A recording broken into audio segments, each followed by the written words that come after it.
everybody. This is a response to Krip, who left a few comments on my video about women against feminism, and I thought I'd do what Hannibal does and try and sort of take it apart in a video rather than just clattering away on the comments. I get very tired of doing that, just typing out the same shit over and over again. So the point's been brought up. Apparently I'm using the genetic fallacy with regards to feminism. Nope. The genetic fallacy is when you accuse someone of using a word according to its original definition, which it no longer has, rather than its modern definition, its new definition. Now, feminism originally meant the belief that women should be equal to men in terms of rights, opportunities and social status. And that's still what it means. So it still has that meaning, even if there are some people who use the term differently, most notably detractors of the movement. That's still the meaning of the word, so it is not a genetic fallacy to explain to people that that's actually what they're slagging off when they slag off feminism. They're slagging off the umbrella term as a whole. Now, you can criticise certain subgroups of feminism if you wanted to, but the overall umbrella term refers to that. It refers to people who believe in equality of the genders in terms of rights, social status and opportunities. So, it's not a genetic fallacy. An example of the genetic fallacy would be, so I'm told apparently, the word nice actually used to mean stupid. If you told someone you thought they were nice, it meant you thought they were stupid. Now, if I were to try and accuse someone of doing that, if they said, well, such and such a person is nice, and I said, oh, you just call them stupid, that would be an example of the genetic fallacy, because that word is no longer used in that context and is not what the person meant. But that really doesn't count with feminism, because that word still has a meaning. And you've got to remember as well that women against feminism are arguing with the people such as Rebecca Brink and so on. They're arguing with the third wave type of people. You seem to get very pedantic about what the points I've brought up about domestic violence against women. The fact is, 85% of victims of domestic violence are women. If you want to provide me an explanation as to why gender is a red herring in these instances, then go ahead. Yeah, if you want to explain to me that they just happened to be women, and there was no factor which suggests this is something commonly suffered by women. I mean, the fact that most of these women are in heterosexual relationships should tell us something. These are instances of partner violence in many cases. You've accused me of using the To Krip fallacy. No, it's not a To Krip fallacy. A To Krip fallacy is when you appeal to hypocrisy. It's not when you point it out. Okay, there's nothing wrong with pointing out someone's hypocrisy if you're analysing that person's opinions. Okay, if you've found that person has some kind of hypocritical viewpoint, there's nothing wrong with pointing that out. What is wrong is trying to use that hypocrisy to justify some element of poor behaviour on your part. So if I've done something wrong and I say, yeah, well, you've done it wrong as well, that would be a To Krip fallacy. That is an appeal to hypocrisy, because you having done something wrong as well as me does not suddenly mean I haven't done something wrong. That would be a To Krip fallacy. On the other hand, though, if I genuinely don't think what I've done is wrong, right, then there's nothing wrong with me calling someone else out if they accuse me of doing something wrong when they've done it as well, if that makes any sense. So there's nothing wrong with calling someone out on hypocrisy, but if you genuinely believe something to be wrong, then you have to acknowledge it. If someone points out that you've done it and they're correct, you have to acknowledge that, even if they've done it as well. If you don't believe what you've done is wrong, then you're perfectly justified in calling the other person out on their hypocrisy when they say you've done something wrong and they've done it as well. I'm sorry if that confuses people, but that's the way it is. Basically, I'll try and put it a bit more briefly.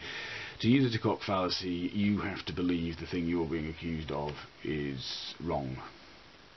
If you don't believe it's wrong, then pointing out that someone else has done it as well is not a To Krip fallacy.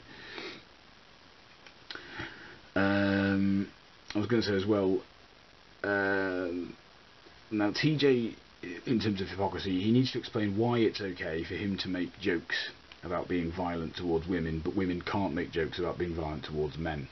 And this is, I think this was in response to me getting, this is about when I called TJ out for getting his knickers in a twist about the hashtag kill all men, which is obvious satire.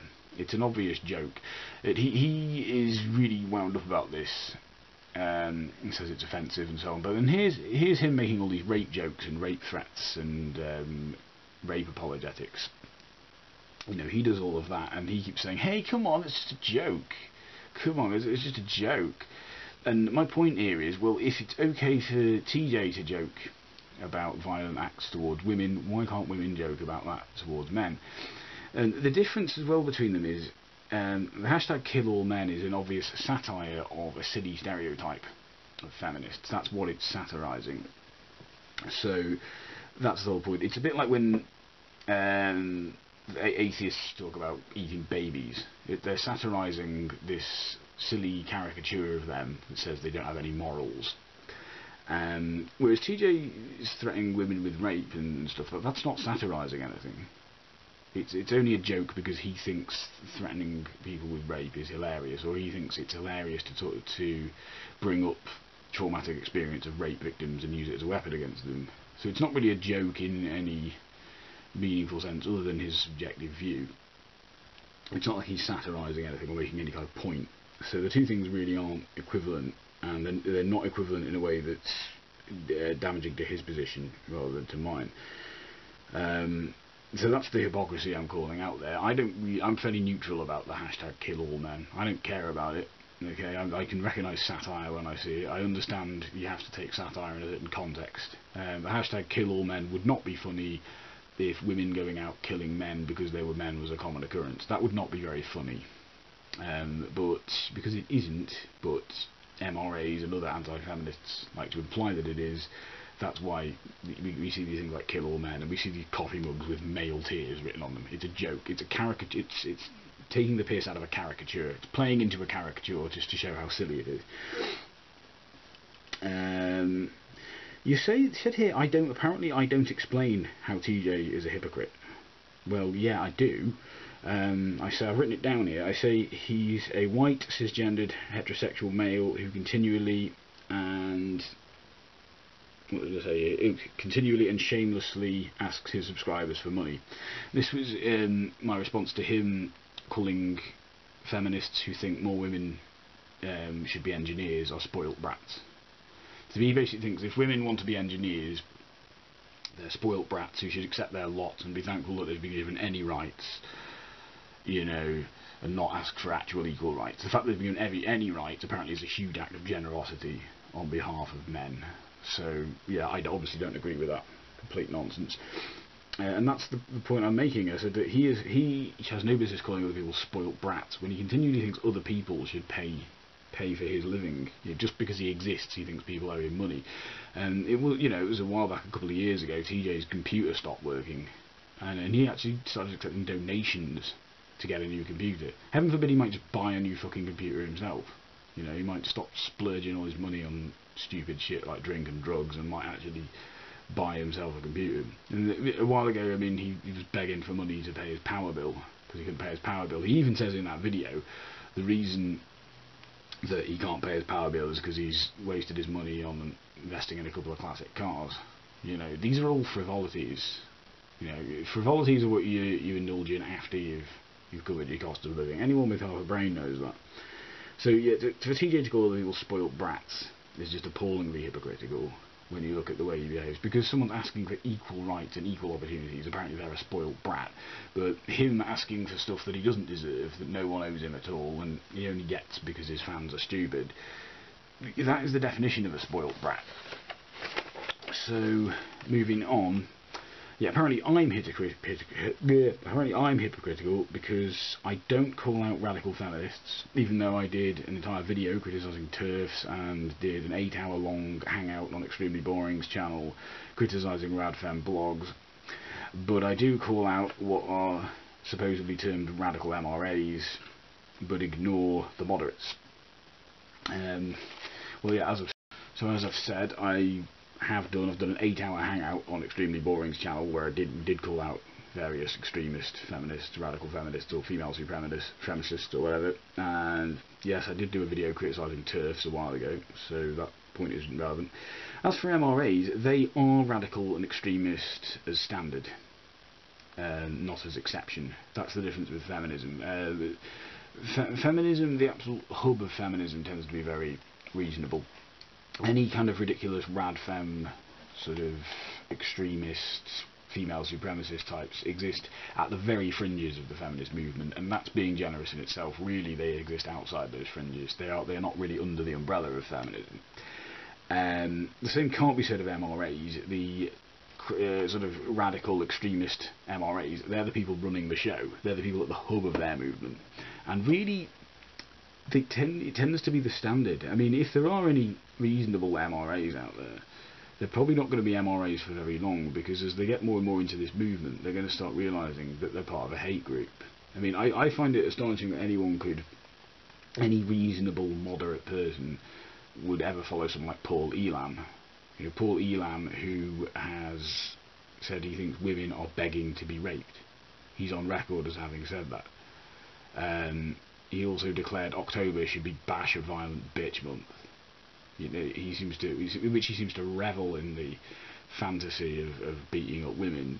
I mean, anyone who followed him, who was moderate in their beliefs, wouldn't follow him for very long. I don't think. I think they would soon realise after about a week, you know, this guy's nuts. But okay, there is a kind of what I would call moderate anti-feminist position, which I do actually acknowledge at the end of the video, which you for some reason actually link to and then completely ignore. Yeah, the moderate anti-feminist position is just they don't care about feminism. They just aren't interested in the issue. That I would call moderate. It's not very agreeable. I don't agree with it, but it's a moderate position. It's not misogynistic as such. It's just ignorant. But then this brings me to this point. You ask, quote, how does not liking feminism mean they want to silence women's voices, end quote. And that isn't the point I've made. I've said there are people who want to silence women's voices. That, you know, that's the sort of extreme end of anti-feminism. But yeah, like I said, this is the very point. I acknowledge that there are just moderate anti-feminists, and they're the ones who just are indifferent to the issue. They're not really opposed to it. They're just indifferent to it. They're the sort of people who just can't be bothered listening to what feminists have to say. So I do acknowledge the moderate position. I still don't agree with it, but at least I acknowledge it's there. So I thought I would take that apart in a video, because I get so bored of typing away all the same opinions and stuff. I don't know. Let me know what you think, everyone. Goodbye.